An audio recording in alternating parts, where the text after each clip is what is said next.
After I became a burn victim, my mother disowned me. Getting revenge was the best thing I could have done. After the car accident, my face was unrecognizable. I was sort of expecting that I would scare away strangers, but I never thought I would scare away my own mother. It happened when my single mother had been driving me to school, when she lost control of her car on the icy January road and went crashing into a ditch. The car caught fire, and Mom managed to drag me out, but the damage had already been done. I had sustained 2nd to 3rd degree burns on 50% of my body. My limbs had gotten the worst of it. Mom herself was unharmed, save for bruising on her ribs and a cut across her nose. I spent the next 4 months in the burn unit at British Columbia Children's Hospital, and the place quickly became a second home. Doctors worked tirelessly to save me. I underwent a total of 50 operations, including skin grafts and the amputation of all 5 fingers on each hand. One morning, about a week into my hospital stay, my dad stopped by with a bouquet of colorful tulips and a balloon. His girlfriend Jenny came with him. Dad had been divorced from Mom for 2 years.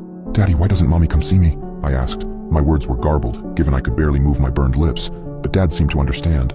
"Oh, honey," he sighed, ruffling what was left of my charred hair. "Mommy loves you more than anyone else in the world. That's why she doesn't come by very often. It hurts her to see you hurt. But I miss her." "She misses you too, honey. But Mommy, well, Mommy has some problems. It's difficult for a girl your age to understand." I knew even back then that Mom wasn't quite right in the head. I believe that's why Dad left her, but he still cared about her a great deal. After 4 long months, I was finally allowed to go home. My burns were still healing, leaving me with tight, warped skin that itched and throbbed every minute of the day. But I couldn't stop thinking about Mom. She had abandoned me. I was only a little girl, and it was the worst feeling I've ever had. I had my ideas on how I would respond to her actions. She'll regret this one day. That night, I woke up in pain, my skin itching as if I had fire ants crawling all over me, a deep phantom ache in my amputated fingers. Then I sensed a presence, something watching me from a dark corner.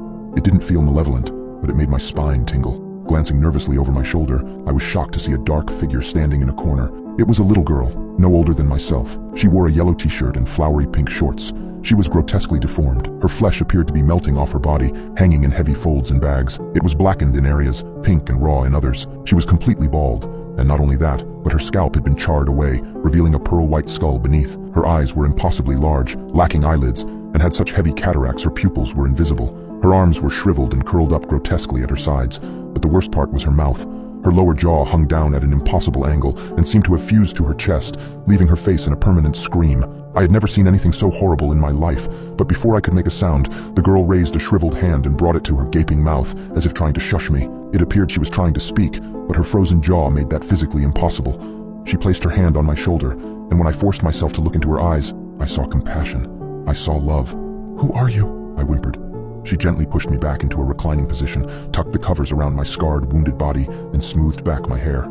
Then she turned and walked silently out of the room, leaving the door open just a crack. I couldn't stop thinking about the little melting girl, and part of me wanted to see her again.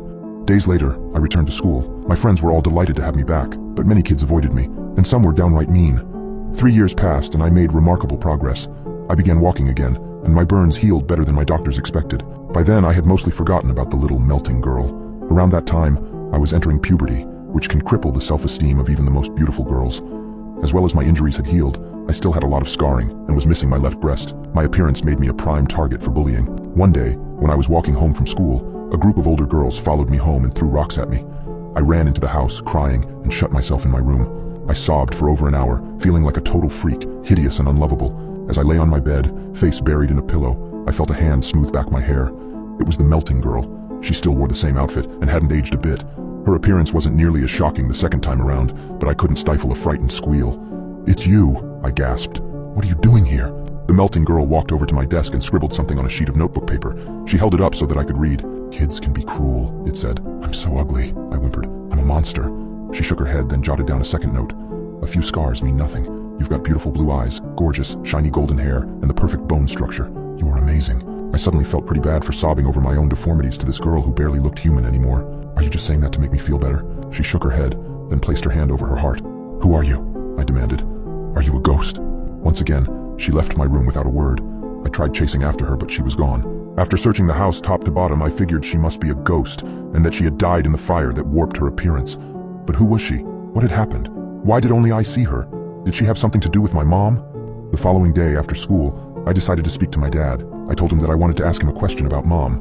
I reminded him that I was almost 12 years old and had a right to know, and that he had to be honest with me. "Okay, Julia, I'll do my best. What is it? What happened in Mom's past?" I asked him. "Why is she so strange sometimes? Why did she abandon me?" Dad hesitated, biting his lip. He flushed and rubbed his temples. "Well, I think you're at that age now," he said. "I'll tell you everything I know, okay?" I took a deep breath. Okay. Dad poured himself more iced tea and pinched the bridge of his nose. I don't know a whole lot about it, but when I met your mother, she was an orphan at 21 and claimed not to have anyone except her grandmother. It wasn't until a whole year into our relationship that she finally confessed there had been a terrible accident in her childhood. She refused to elaborate. I sank back against the couch cushion, defeated. So you don't know either? No, I'm sorry, honey. Would she tell me if I asked her? I don't think that's a good idea, Julia, said Dad.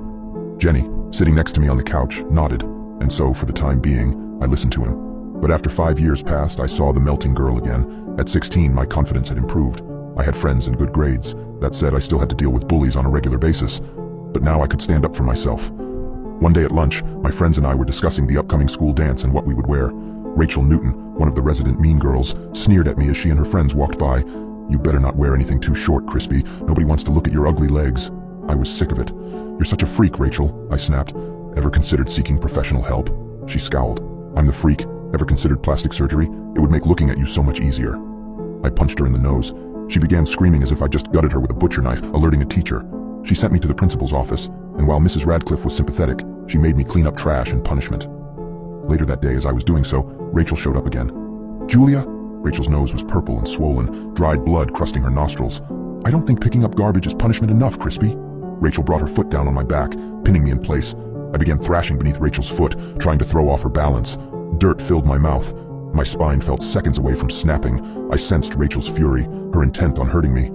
She stooped down and grabbed a handful of my hair, wrenching my head back, and raised her fist, ready to land a punch. I was alone, at this girl's mercy, and I couldn't fight back. Help, I whispered. Rachel's grip suddenly fell away. She staggered back, her eyes the size of dinner plates, mouth hanging open. Her friends looked equally stunned. Oh my God, what is that? I followed her appalled gaze to a melted, deformed figure standing 20 feet away. The little melting girl's cloudy eyes were blazing with anger, and her blackened fists kept clenching and unclenching. I was so overjoyed I wanted to cry. What the hell? Rachel shrieked again. Who is that? The girl let out an enraged scream and charged like a raging bull. My tormentors took off into the mist, shrieking like banshees. The girl walked over and helped me to my feet. Thank you, I breathed. In her eyes I saw her words. Let's go home. She held my hand until I got close to my house. Then she hugged me and walked away. But after seeing the melting girl again, I decided that I wanted to figure out who it was. If my mom hadn't moved, she would only be just a few blocks away from where I was. So I made my way over to my mother's place. The house was almost unrecognizable. It was clear that she'd been trying to move on, make new memories, or maybe even forget. The outside of the house was freshly painted, and she'd even got new windows. I knocked on the door, and after a few seconds I saw her, my mother. Her eyes were lined with crow's feet, and the once youthful glow was replaced with a tired sheen. She was silent, looking me up and down. I could see her eyes well up, but she held back her tears. I saw regret in her eyes, regret, and something else. Fear? I couldn't tell. I remember when I was younger, when I wanted to get revenge on my mother for abandoning me. I figured that forcing her to tell me the truth, something she was clearly incapable of doing, would make me satisfied. I need to know, I said, my voice barely a whisper. When we went to sit down in the unrecognizable living room of the house, I told her about the melting girl. Oh God, oh my God, Julia, she sobbed. Mom, what is it? She pulled me into a crushing hug, her chest heaving as she fought for air. That girl, she's my sister. I was frozen. What? Oh, honey, I guess I can't hold back any longer. Finally, after 16 years, I got to know my mother. She grew up on a farm in Saskatchewan with her twin sister Sarah and their parents. They lived a happy life until an arsonist set the barn on fire. The girls were inside at the time. In a frantic attempt to escape, Sarah fell and broke her leg. She ran to get help, but by then it was too late. The fire had spread out of control, and Sarah couldn't be saved. The fire completely broke Mom. She didn't speak for almost a year, and 4 years later her parents died in a car accident. Mom never recovered emotionally. To this day, I can only imagine what she went through. When you got hurt, it brought back so many terrible memories. I couldn't face it. I was a coward, Julia. I'm so sorry. Don't be. I kissed her cheek. You're the best mother, and I love you. She wiped her nose. I've seen Sarah a few times since she died, but I convinced myself I was dreaming. But it seems she's been watching over you too. Like a guardian angel? She is a guardian angel. That night, I prayed for the first time in years and thanked God for sending down Sarah. 21 years have passed since that day. I have a successful career. I'm married. I have children. I still see Sarah every now and then, but I don't need her protection so much anymore. I've grown strong and confident. I've come a long way. I can't explain Sarah's presence in my life, and I guess I don't need to. I'm just so thankful to have her around. She's been there for me during my darkest hours, protected me from a cruel world when I was at my most vulnerable. My only regret is that Sarah, unlike me, never got a second chance at life.